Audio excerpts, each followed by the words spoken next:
구약성경 196면에 있는 민수기 3장 1절부터 51절까지의 말씀입니다. 하나님의 말씀, 제가 한 절, 여러분이 한 절 같이 읽겠습니다. 여호와께서 시내산에서 모세와 말씀하실 때에 아론과 모세가 낳은 자는 이러하니라. 아론의 아들들의 이름은 이러하니 장자는 나답이요 다음은 아비후와 엘레아살과 이다말이니.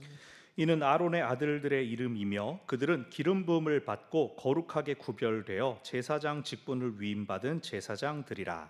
나답과 아비후는 시내 광야에서 여호와 앞에 다른 불을 들이다가 여호와 앞에서 죽어 자식이 없었으며, 엘레아살과 이다말이 그의 아버지 아론 앞에서 제사장의 직분을 행하였더라. 여호와께서 또 모세에게 말씀하여 이르시되 레위 지파는 나아가 제사장 아론 앞에 서서 그에게 시종하게 하라. 그들이 회막 앞에서 아론의 직무와 온 회중의 직무를 위하여 회막에서 심우하되 곧 회막의 모든 기구를 맡아 지키며 이스라엘 자손의 직무를 위하여 성막에서 사무할지니. 너는 이 레위인을 아론과 그의 아들들에게 맡기라. 그들은 이스라엘 자손 중에서 아론에게 온전히 맡겨진 자들이니라. 너는 아론과 그의 아들들을 세워 제사장 직무를 행하게 하라. 외인이 가까이 하면 죽임을 당할 것이니라. 여호와께서 모세에게 말씀하여 이르시되 레위인을 택하여 이스라엘 자손 중에 태를 열어 태어난 모든 맞이를 대신하게 하였은즉 레위인은 내 것이라. 처음 태어난 자는 다 내 것임은 내가 애굽 땅에서 그 처음 태어난 자를 다 죽이던 날에 이스라엘의 처음 태어난 자는 사람이나 짐승을 다 거룩하게 구별하였음이니 그들은 내 것이 될 것임이니라. 나는 여호와이니라. 여호와께서 시내 광야에서 모세에게 말씀하여 이르시되 레위 자손을 그들의 조상의 가문과 종족을 따라 계수하되 1개월 이상 된 남자를 다 계수하라. 모세가 여호와의 말씀을 따라 그 명령하신 대로 계수하니라. 레위의 아들들의 이름은 이러하니 게르손과 고핫과 무라리요. 게르손의 아들들의 이름은 그들의 종족대로 이러하니 림니와 실미오이요. 고핫의 아들들은 그들의 종족대로 이러하니 아므람과 이스할과 헤브론과 우시엘이요. 무라리의 아들들은 그들의 종족대로 말리와 무시니. 이는 그의 종족대로 된 레위인의 조상의 가문들이니라. 게르손에게서는 림니 종족과 시므이 종족이 났으니 이들이 곧 게르손의 조상의 가문들이라. 계수된 자 곧 1개월 이상 된 남자의 수요 합계는 7,500명이며 게르손 종족들은 성막 뒤 곧 서쪽에 진을 칠 것이요. 라엘의 아들 엘리아삽은 게르손 자손의 조상의 가문의 지휘관이 될 것이며, 게르손 자손이 회막에서 맡을 일은 성막과 장막과 그 덮개와 회막 휘장문과 뜰의 휘장과 및 성막과 제단 사방에 있는 뜰의 휘장문과 그 모든 것에 쓰는 줄들이니라. 고핫에게서는 아므람 종족과 이스할 종족과 헤브론 종족과 우시엘 종족이 났으니 이들은 곧 고핫 종족들이라. 계수된 자로서 출생 후 1개월 이상 된 남자는 모두 8,600명인데 성소를 맡을 것이며, 고핫 자손의 종족들은 성막 남쪽에 진을 칠 것이요.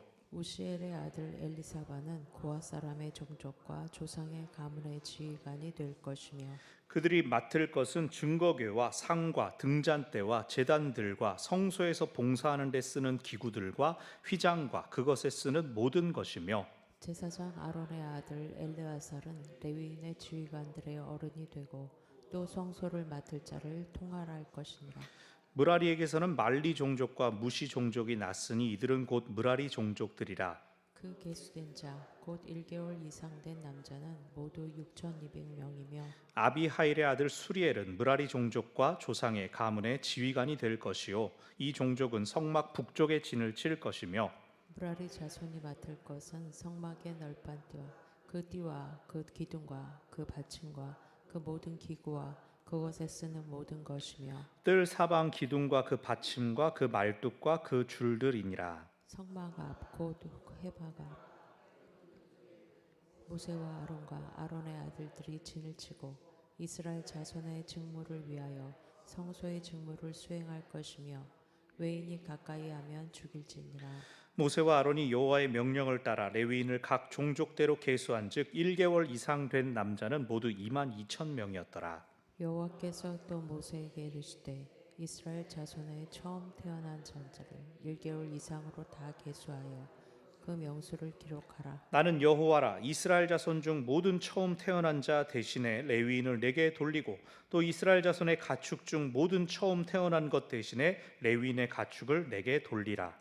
모세가 여호와께서 자기에게 명령하신 대로 이스라엘 자손 중 모든 처음 태어난 자를 계수하니 1개월 이상으로 계수된 처음 태어난 남자의 총계는 22,273명이었더라. 여호와께서 모세에게 말씀하여 이르시되 이스라엘 자손 중 모든 처음 태어난 자 대신에 레위인을 취하고 또 그들의 가축 대신에 레위인의 가축을 취하라. 레위인은 내 것이라. 나는 여호와니라. 이스라엘 자손의 처음 태어난 자가 레위인보다 273명이 더 많은즉 속전으로 한 사람의 5세겔씩 받되 성소의 세겔로 받으라. 한 세겔은 20게라니라. 그 더한 자의 속전을 아론과 그의 아들들에게 줄 것이니라. 모세가 레위인으로 대속한 이외의 사람에게서 속전을 받았으니 곧 이스라엘 자손의 처음 태어난 자에게서 받은 돈이 성소의 세겔로 1365세겔이라. 함께요. 모세가 이 속전을 여호와의 말씀대로 아론과 그의 아들들에게 주었으니 여호와께서 모세에게 명령하심과 같았느니라. 아멘. 제가 어렸을 때 대형 교회를 다녔는데요. 제 어렸을 때만 해도 교회 근처에 사는 것이 복이다라고 해서 어떻게든 교회 근처로 이사 오고 막 그랬습니다. 아파트마다 교회 교패가 쭈루룩 가득하고 교구가 아예 몇 동 몇 동 이렇게 나눠지고, 오히려 이제 그 교회 안 다니는 분들이 수요일 저녁이나 이제 주일날 되면 되게 어색하고, 가게 상인들은 아예 그 교인들 대상으로 주일, 평일 아침 또 새벽기도 마치고 나오는 분들 대상으로 빵 팔고 커피 팔고 그렇게만 장사해도 가게를 꾸려나갈 수 있을 정도로, 낮에는 별로 이제 텅텅 비다가 그럴 정도였습니다. 오늘날에는 뭐 집값도 들쑥날쑥이고 또 교통편들도 다 자가용 이런 거 많이 좋아져서 예전 같은 로망은 없지만, 저는 항상 그런 분위기 안에서 또 사택에 살면서 항상 교회 근처에 살았어서 여전히 그런 마음이 좀 있습니다. 다이어트에 대한 어떤 책이 있는데요. 그 책에서 운동을 하기 위해 헬스장을 등록하려고 할 때 다음 중 어떤 헬스장이 좋은가? 자, 1번 좋은 장비, 최신식 시설들을 갖춘 헬스장. 2번 트레이너가 성실하고 친절하게 잘 알려주는 곳. 3번 가까운 곳. 다들 잘 아시는데 네, 아시는 대로 3번입니다. 근데 어느 정도로 가까운 게 가까운 걸까? 뭐 바로 옆에 보이고 뭐 이런 것보다 구체적인, 그 책에서 이런 표현을 썼어요. 우리 집 화장실이 고장 났을 때 달려가서 똥 싸고 올 수 있을 정도로 가까워야 된다. 확 다가오죠. 흩 하면서 이제 집 화장실 못 써도 거기 다녀온다. 그 정도로 가까워야 빠지지 않고 계속 다닐 마음이 나지, 뭐 싸다고 해가지고 버스 타고 다니는데 등록해 놓으면은 비 오면 비 와서 안 가고 날씨가 좋으면 놀아야 되니까 안 가고 핑계가 생긴다는 거예요. 저도 이제 수영을 이제 띄엄띄엄 다녔지만 몇 년 했나 했더니 한 9년 정도를 다녔습니다. 그러면서 여기도 한 6군데 정도 수영장을 가봤어요. 근데 간 곳 중에는 국가 대회를, 전국 대회를 열 수 있을 정도로 규모가 크고 아주 훌륭한 곳도 있었지만, 제 경험으로도 좀 시설이 후지고 오래됐어도 걸어서 갈 만한 가까운 데 있어야 안 빠지게 되더라고요. 학생들도 마찬가지죠. 학교가 가까워야, 물론 학교는 뭐 빠지고 싶다고 빠지는 건 아니지만 가까워야, 물론 가까울수록 지각은 더 많지만 어쨌든 잘 다닙니다. 교회도 그렇다는 거예요. 교회가 가까워서 막말로 그냥 화장실 가려고 한번 들르고 커피 한 잔 뽑아 먹으려 들를 정도가 되어도 거리가 가까워야, 눈에 늘 보여야 마음에도 가까울 수가 있는 법입니다. 그래서 우리 교회에 이제 부득이한 사정으로 온라인으로 예배를 드리시는 분이 바로 우성 아파트에 살고 계셔요. 근데 그 집 창문에서는 우리 교회가 내려다 보이거든요. 그래서 언제 날 좋을 때 교회 사진 한번 찍어 주십시오 그래가지고 저는 이제 핸드폰 바탕화면에 그분이 찍어주신 사진을 북한산에서 우리 교회가 쫙 이렇게 내려다 보이는 멋진 사진, 그런 게 있습니다. 뭐 이런 면에서 교회 있고 수영장 있고 애들 학교 있고 집 이렇게 떠르르 붙어 있는 지금은 제 인생 최고의 시기예요. 다 가까워요. 마트가 하나 가까운 데 있었으면 진짜 3만 점짜리 인생, 뭐 그런 거 아니지만. 자, 우리가 지난주에 이스라엘의 진영을 살펴봤습니다. 오늘은 레위인들의 수를 세고 또 진영의 배치들을 살펴보려고 해요. 우리가 지난주에 잠깐 나왔죠. 이스라엘 진영이 바깥쪽에 크게 12지파가 3지파씩 진을 쳤는데 그 사이 성막과 이스라엘 족속 사이에 레위인들이 진을 쳐서 완충지대 역할을 했습니다. 오늘 이제 이 사람들을 좀 더 자세히 살펴볼 거예요. 말씀을 보면 먼저 1절부터 4절까지는 제사장들의 계보, 족보가 나타납니다.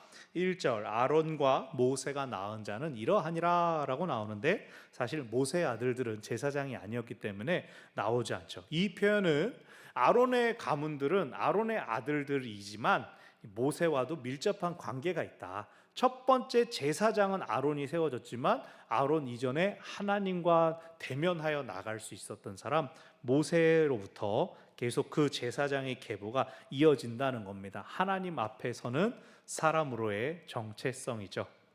2절, 나답과 아비후의 이름이 나오고 엘르아살과 이다말이 나오며 3절, 이 사람들이 다 기름 부음을 받고 성별되어서 제사장이 되었다라고 합니다. 그러나 우리가 이미 알고 있는 것처럼 4절에서 나답과 아비후는 다른 부를 들이다가 죽었죠. 우리가 레위기에서 살펴봤습니다. 아주 비극적인 사건이었습니다. 그런데 여기에 여호와 앞에서 죽어 그들에게 자식이 없었다라는 언급이 나옵니다. 이 얘기를 왜 하냐면, 만약 그들에게 자식이 있었다면 엘르아살과 이다말이 아니라 그의 아들들에게 제사장 직분이 승계됐을 것처럼 보여주는 그런 표현입니다.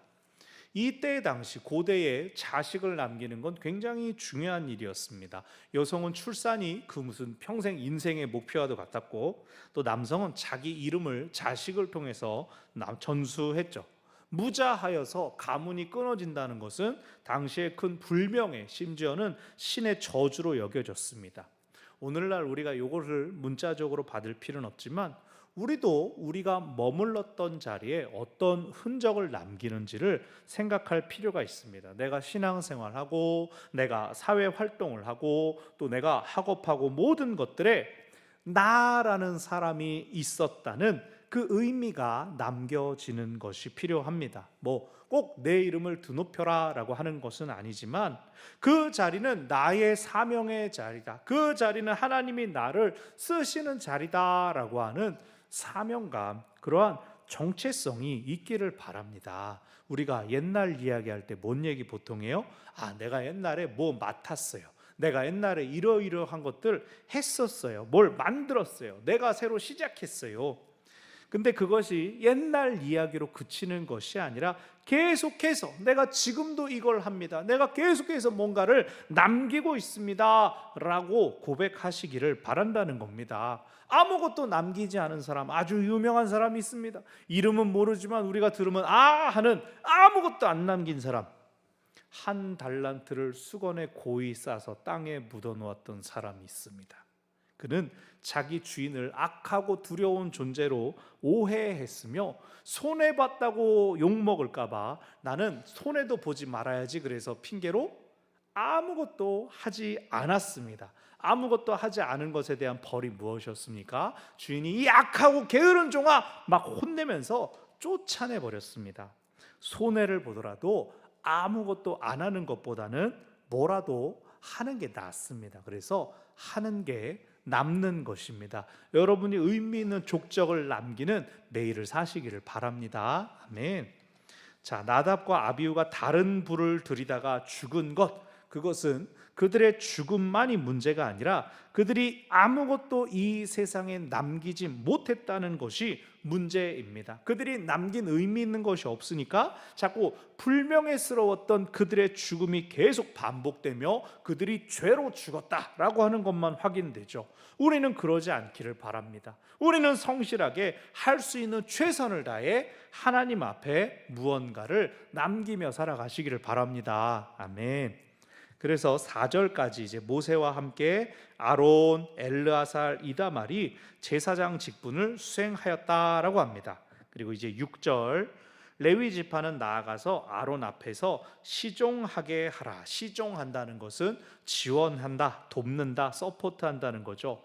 근데 다른 표현으로 말하면 이 레위인들은 대제사장에게 종속된다는 뜻입니다. 성막을 위해 일을 하되 대제사장의 지시를 따르라라는 것입니다. 그래서 이스라엘 군대의 총사령관이 여호수아인 것처럼 레위인들의 총사령관은 아론인 셈이죠. 7절, 8절에서 구체적인 임무가 나옵니다. 아론의 직무와 온 회중의 직무를 위하여 회막에서 시무하라. 이것은 제사를 이야기하는 것이죠. 예배를 도와라. 그리고 회막의 모든 기구를 맡아 지키며 이스라엘 자손 직무를 위해 심무하라 라고 해서 예배라는 형식을 돕는 것과 함께 회막에 있는 기구들 그 책임이 레위인이다 라고 합니다.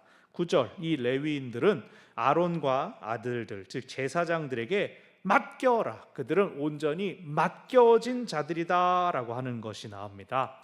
10절 그러나 제사장 직무는 오직 아론과 아들들만이 행할 수 있다라고 합니다. 즉 레위인들은 예배를 돕는 사람들이지만 아론의 계보에게 정해진 아론 가문에 정해진 제사장직을 침범할 수는 없고 그들은 오직 맡겨진 자들, 종속된 자들, 쉽게 말해서 머슴이다라는 뜻입니다. 그러나 레위인들이 특별히 종이다 이런 뜻이 아니라 제사장의 직무가 보통 사람들보다 더 거룩한 것이다라는 거죠. 왜 제사장의 직무가 거룩하다고요? 하나님을 예배하는 것이기 때문에 하나님께 나아가는 것이기 때문에 그랬습니다. 오늘 우리가 드리는 예배도 마찬가지입니다. 찬송하다가 아이고 졸려서 막 하품이 이렇게 나오더라도 우리가 예배하러 하나님 앞에 나온 그 자세를 하나님은 기뻐하시고 막 기타 치다가 줄이 풀리고 막 잭이 빠지는 사고가 발생해도 하나님은 우리의 예배 가운데 함께 하십니다. 우리는 세상 사람들보다 더 거룩한 사명을 맡은 사람들임을 기억하시기를 바랍니다. 아멘.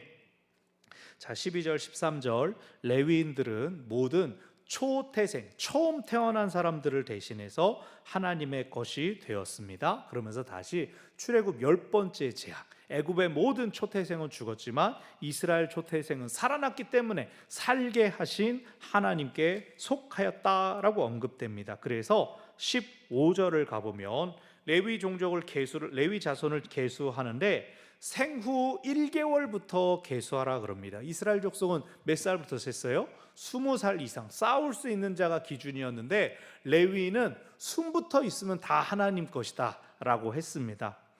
20살까지 기다릴 필요가 없고 1개월은 이유가 뭡니까? 고대에는 영아 사망률이 높았기 때문에 한 달 정도는 살아야 얘가 계속 살 수 있겠다라고 보장할 수가 있었습니다. 그래서 살아있기만 하면 무조건 하나님의 사람, 하나님의 소유라는 겁니다. 나중에 실제로 직무를 수행하는 연령은 25세에서 49세 혹은 30세에서 50세 이렇게 연령이 제한이 돼요. 하지만 여기서는 어쨌든 레위인 전체를 계수하여라 라고 합니다. 남자를.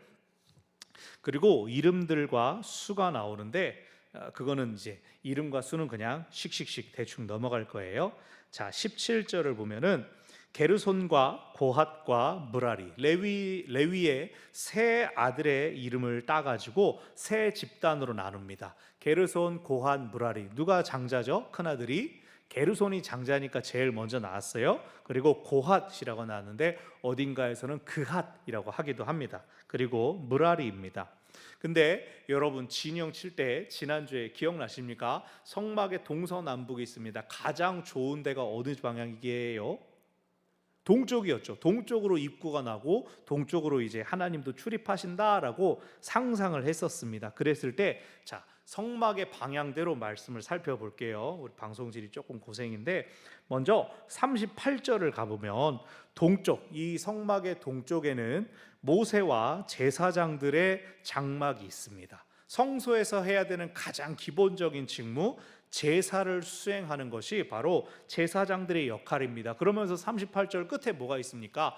외인이 가까이 하면 죽여라. 지금 이 얘기가 누구를 향하여 하는 말입니까? 제사장들을 향하여 하는 말입니다. 그 자리에 장막을 치고 있을 뿐만 아니라 예배를 위해 가장 처음 들어갈 수 있는 사람들일 뿐만 아니라 예배 처소에 합당하지 않게 들어가는 자들이 있으면 너네가 그들을 죽여라 라고 하는 겁니다. 사실 이스라엘 족속에게도 이미 주어져 있었던 규정입니다. 외인이 가까이 하는 것을 너희가 막아야 된다라고 했는데 다른 레위인들과 그리고 특별히 제사장들이 그 거룩함을 지키는 최후의 보루라는 뜻입니다. 그만큼 하나님의 거룩은 함부로 훼손될 것이 아니라는 뜻이죠.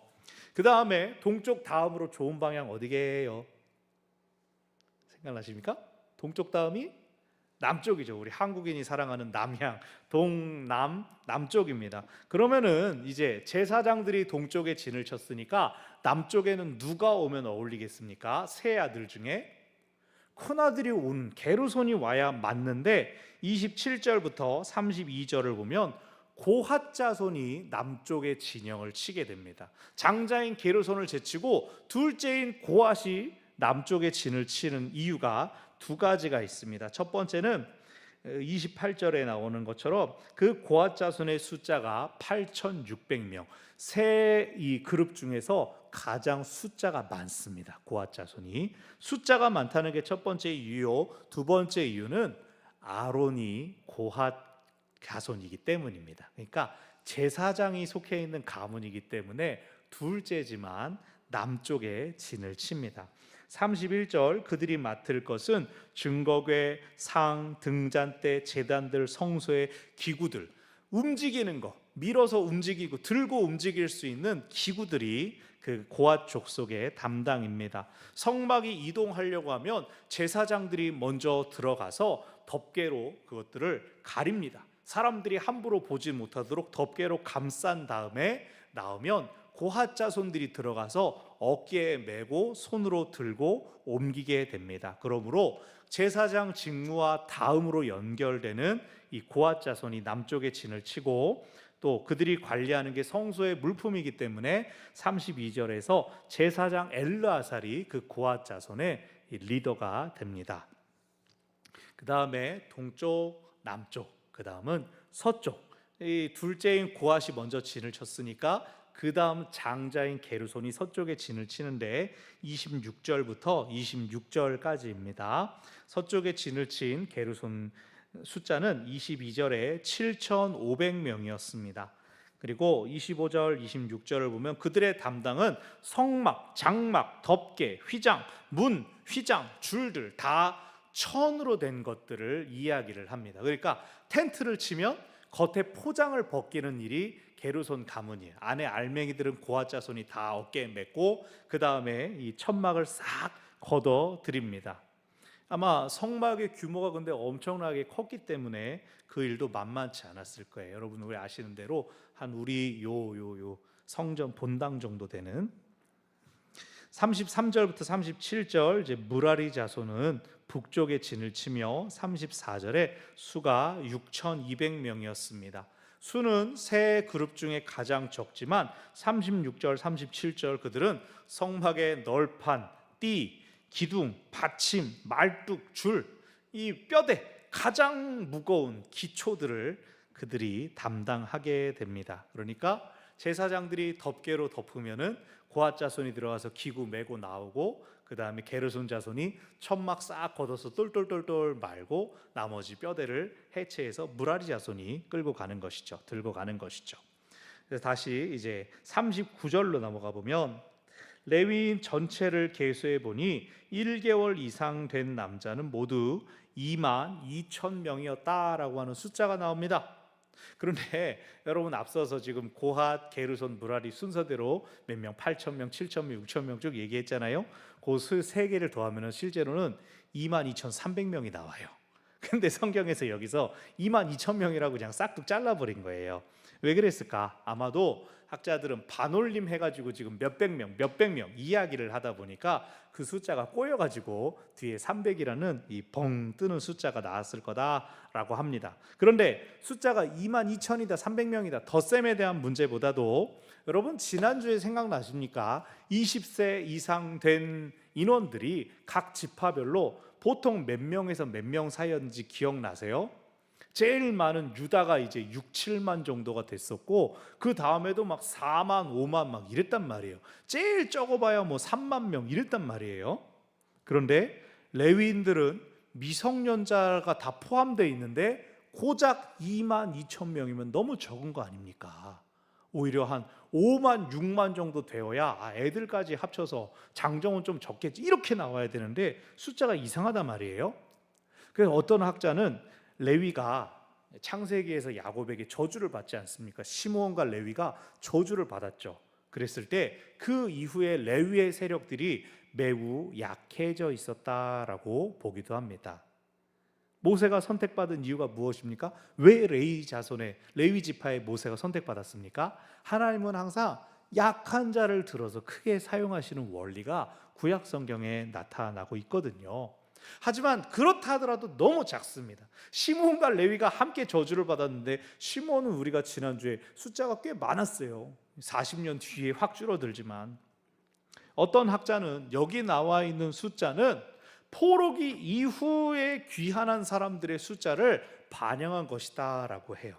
이 왕국 시대로부터 몇백 년 이전의 인구조사 기록이 남아있지 않아서 나중에 포로기에서 돌아온 사람들 숫자를 이제 그때 거기다가 대입을 했다는 것이죠. 근데 포로기 끌려가기 이전에 레위인들은 팔레스타인 전역에 흩어져 살았습니다. 레위 지파의 땅이 이렇게 모여 있는 것이 아니라 전국에 다 뿔뿔이 흩어져 있었기 때문에 포로로 끌려가는 인원부터가 조금밖에 없을 수밖에 없었어요. 예루살렘, 유다, 요 예루살렘 중심으로 한 사람들이 끌려갔으니까.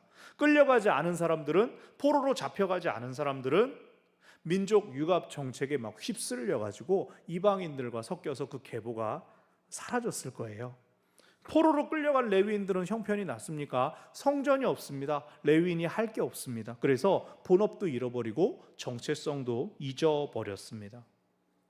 그러니 고레스 칙령이 내려서 다 원래 땅으로 돌아가라 했을 때에도 제대로 복귀한 인원이 다른 지파보다도 현저히 적었습니다. 그래서 그게 오늘 여기에도 반영이 된 거예요. 그때 숫자를 알 수는 없지만 우리가 지금 레위인들 숫자가 적은 걸 보니까 옛날에도 적었던 것 같다. 근데 중요한 것은 무엇이냐면 실제 인원이 많았다 적었다가 아니라 인원이 적었을지라도 하나님의 일을 하는 데에는 조금도 지장이 없었다는 겁니다. 하나님이 레위인은 적어서 어떡하지? 하나님 따로 그런 걱정도 안 하셔요. 하나님은 이미 그들을 택하셨으니 그들은 자기가 맡은 그 역할들을 감당하기만 하면 됐죠. 자, 41절.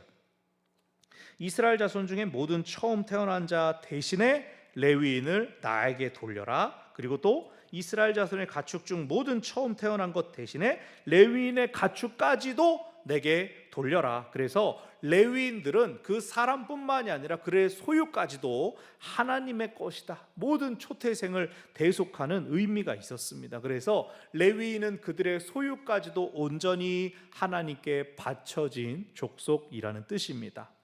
42절부터 50절까지 이스라엘의 처음 태어난 사람의 숫자는 22,273명이었다. 근데 아까 나온 레위인 전체 수는 22,000명. 그래서 차이가 대속을 해야 되는데 273명이 비게 되니까 나머지는 49절에서 속전을 받았다. 생명의 속전, 돈으로 받아서 대신 대속했다라고 합니다. 그런데 말씀드린 것처럼 22,000명도 이미 300명 덧셈해서 빵꾸가 난 숫자이기 때문에 여기서 숫자가 273명이었고 뭐 세겔이 1365세겔 이건 중요하지 않고 하나님은 그럼 그 사람들은 그냥 받은 셈 쳐 하지 아니하고 돈으로 메웠다라고 하면 됩니다. 이렇게 거둬진 속전은 51절에서 제사장들에게 주어져서 성전을 위하여 사용되었습니다. 자, 오늘 말씀을 통하여 우리가 두 가지를 기억할 수가 있습니다. 첫 번째, 하나님께서 우리를 쓰시는 자리를 힘써 지키시기를 바랍니다. 아멘. 자, 게르손과 고핫, 무라리가 부여받은 임무들은 제비를 뽑은 것도 아니고 그냥 자기들에게 그렇게 정해졌습니다. 고핫이 이제 아론 가문에 속해 있었다라는 이유로 더 중요한 기구들을 담당한 다음에 그 다음은 이제 형제 순서대로 게르손은 뭐 해라, 다음은 무라리 뭐 해라, 그냥 다음으로 정해졌을 거예요. 이스라엘 족속이 광야를 지나는 중에 여러 차례 모세와 하나님께 반역을 했습니다. 그 중에서 이 고핫 가문에 속해 있었던 고라 자손들이, 고라가 제사장의 직무를 탐하는 일이 있었습니다. 하나님은 우리와도 말씀하지 않으시냐? 그들이 하나님 앞에서 향을 피워서 아론의 정통성을 확인받은 다음에 땅이 갈라지며 고라와 그에 함께했던 무리들이 삼켜졌죠. 하나님께서 그들 가운데 정하신 질서를 순종하고 따라가면 하나님께서 세우신 그들을 통하여 온 이스라엘이 평안했습니다. 그들이 섬기는 제사를 하나님께서 기쁘게 받으신 까닭입니다. 내가 정한 대로 너희가 하니 내가 그것을 받는다 합니다. 그러나 스스로의 자리에 만족하지 않고 다른 사람을 시기하고 질투하면 공동체가 망하게 됩니다. 자기만 망하는 게 아니라 공동체를 온통 뒤흔들어 놓게 됩니다. 하나님은 각 사람에게 알맞은 쓰임과 목적을 가지고 계십니다. 우리 각자가 보냄을 받은 자리, 세움을 받은 자리가 하나님께서 나를 쓰시는 자리인 줄 믿으시기 바랍니다. 아멘. 물론 내 생각에는 지금 내가 하고 있는 것이 마음에 안 들 수 있습니다. 내 생각에 내가 좀 더 실력을 발휘할 수 있는 다른 자리가 있을 것 같기도 합니다. 혹은 내가 저 사람보다 좀 더 잘할 수 있지 않나 하는 생각이 들 수 있습니다. 이게 맞을 수도 있어요. 하지만 끊임없이 나와 남을 비교하며 판단하고 있다면 그 사람은 대체 언제 하나님을 볼 겁니까? 하나님을 바라볼 틈이 없으면 계속 남 보고 나 보고 남 보고 나 보고 그럴 뿐입니다. 하나님의 관점이 아니라 사람의 관점만을 계속 반복할 뿐이죠. 우리 성도분들께서 옛날 말로 약방의 감초처럼 꼭 필요한 자리마다 섬겨주셔서 제가 항상 감사합니다. 진짜 어디서나 제가 항상 자랑하는 게 그런 섬김과 그런 모습들이에요. 제가 이제 2년에 한 번씩 재직회 임명을 앞두고 늘 마음에 쓰는 것은 어떻게 하면 세워진 분이 즐거움으로 섬길 수 있을까 하는 거예요. 누구든지 자기가 속한 자리를 섬길 때 기쁨과 즐거움이 있어야지 억지로 목사님이 나를 싫어하나 이러면서 억지로 하면 그걸 누가 얼마나 오래 버틸 수가 있습니까? 여기가 군대도 아니고 우리가 애쓰고 수고한 거에 대한 보상이 턱턱 주어지는 것도 아닌데 말이죠. 한편으로 교회 일이라는 건 내가 하고 싶은 것만 할 수는 없죠. 그러면 누구나 다 편한 것만 하겠죠. 그래서 작년 연말에 여러분 원하시는 사역의 자리를 이렇게 여쭈었습니다. 그랬을 때 몇 분이 시키는 대로 하겠습니다, 무엇이든 따르겠습니다라고 쓰신 분들이 몇 분이 계셨어요. 너무 감사했어요. 그럼 제가 이제 막 생각하면서 중복되지는 않게 하면서 또 전체적인 필요한 섬김의 자리들을 그림을 놓고 부탁을 드릴 수가 있었죠. 근데 여러분 쭉 지금 올해 세워져서 5개월 정도 쭉 달려왔을 때 여러분 느끼지 않습니까? 어느 부서도 우리는 사람 많아서 좋아요라고 하는 데가 없어요. 어디든 사람이 없대요. 어디든 사람 좀 더 세워들고 막 그래 달래요. 다들 열심이니까 이 열심히 있는 수고에 한 사람이라도 더 오면 좋죠. 목장도 심지어 마찬가지인데요. 근데 모두가 찬양대 할 수 있어요? 모두가 다 주방에만 있을 수 있어요? 없죠. 또 반대로 어떤 분들은 열심히 쉬어가지고 그냥 여기도 가서 봉사하고 저기도 가서 봉사하고 막 동해 번쩍 서해 번쩍 하시는 분들도 있어요. 근데 감사하면서도 어떨 때는 막 걱정이 될 때가 있어요. 저러다가 확 지쳐버리면은 그분이 들어갔다 섬겼던 모든 자리가 동시에 빵꾸가 나는 거니까. 여러분 오늘 말씀에서 제사장들 그리고 세 족속들이 각각의 일을 분배받았음을 기억하시기를 바랍니다. 이 사람들 뭐 그런다고 한 10년 했으니까 이제 돌아가면서 해라. 아니, 그러지도 않았어요. 이 집안은 계속 평생 그 일을 했어요. 근데 우리는 적어도 돌아가면서 할 수 있죠. 이 봉사 해보고 저 봉사 해볼 수 있죠. 하나님께서 쓰시는 자리를 힘써 지키는 우리 모두가 되기를 바랍니다. 아멘. 오늘 말씀을 통하여 기억할 두 번째는 하나님의 일을 할 힘을 하나님께서 주신다는 겁니다. 나의 힘, 나의 능력, 나의 자격이 아니라 하나님이 쓰십니다. 레위인들 숫자, 이 숫자가 진짜든 아니든 다른 지파에 비해 월등히 적다는 것만은 분명합니다. 그러나 그들은 성막 가장 가까이에 진을 치게끔 지시받았고 성막의 거룩함을 지키는 사명을 받았습니다. 뿐만 아니라 그 성막이 이동할 때 몸으로 옮기는 책임을 맡았습니다. 그들이 가진 연약함, 부족함, 숫자가 적음은 하나님께서 친히 채워주실 것입니다. 지난 주일에 이제 아부가회에서 설거지를 했잖아요. 근데 제가 처음에 이제 공지를 올리면서 야, 어버이 주일이니까 우리가 합시다 그렇게 했을 때 제가 처음에 사실은 기대했던 이 듬직한 젊은 아빠들이 공교롭게 그 주일날 못 온다는 거예요. 다음 주에 하면 내가 나올 수 있는데 그걸 옮기면 안 됩니까? 막 그런 말까지 하는데 고마우면서도 빠진다는 게 말이 되냐? 막 속이 복잡하고 아이고 애기 엄마들 이제 아직 애기들도 막 어린 집도 있는데 이거 어떡하나? 막 또 초신자도 계시고 그러니까 막 조심스러웠는데 얼른 식사들 하시고 우르르 와가지고 얼마나 열심히들 하시는지 언제 나 몰래 연습했나 싶을 정도로 손발이 척척척척척 아예 잘 맞더라고요. 처음 해보는 사람들이 그냥 눈치가 얼마나 빠른지 척척척척 호흡이 잘도 맞았어요. 제가 보기에도 그랬으니 우리 권사님들 보시기에도 얼마나 흡족하셨습니까? 응? 우리 시어머니 임명숙 시어머니 보시기 좋았죠? 아주 열심히 했죠. 다들 앞으로가 더 기대되고 기대됩니다. 하나님께서 우리의 약함과 부족함을 잘 아시니 또한 하나님께서 우리에게 필요한 것을 더 채워주실 줄로 믿고 우리는 지금 우리가 하는 일들을 열심히 하면 되겠습니다. 서로 사랑하며 섬기고 서로 일으키고 세워주는 것에 집중하다 보면 어느덧 하나님께서 우리를 풍성하게 하시고 넘치게 하실 것을 믿습니다. 그 은혜를 발견하기까지 계속하여 달려가는 우리 모두가 되기를 바랍니다. 아멘. 말씀을 정리합니다. 오늘 민수기 3장은 레위인들의 진영, 수, 직무에 관한 내용이었습니다. 두 가지를 우리가 기억해야죠. 하나님께서 쓰시는 자리를 힘써 지키시기를 바랍니다. 하나님의 일을 할 힘과 능력을 하나님께서 주신다는 것을 기억하시기를 바랍니다. 그래서 우리는 그저 하나님께서 섬기게 하신 자리 최선을 다하며 섬기고 또 하나님만 의지할 때 하나님께서 우리를 잘했다 칭찬하시면서 더 사랑하고 더 섬길 만한 힘과 능력을 친히 공급하여 주실 것입니다. 그 은혜를 받아 누리는 우리 모두가 되기를 바랍니다. 아멘. 우리 아까